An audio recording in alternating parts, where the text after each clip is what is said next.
د کومو خلکو مخ باندې دانې وي یا تیسري وي یا پیزوانه کې راخیږي یا داسې چې هغه ستغان غونده پرې راخیږي، نو دغه خلک بعضې ملګري هم تپوسونه کوي چې زموږ ته د مخ دپاره وظیفه وښایه اور دانې وي دانې ختم شي یا تیسري وي هغه ختم شي.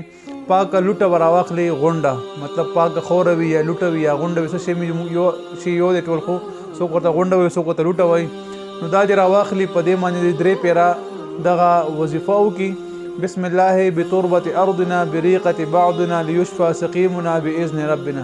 کله چا مخ ډېر زیات توروالی هم کوي یا چا په مخ باندې داسې چې تیسري ډېر زیات راخیږي، په تیلو باندې هم دمولی شي یا کم ویسلین یا کم کریم استعمالي په هغې باندې هم استعمالولی شئ.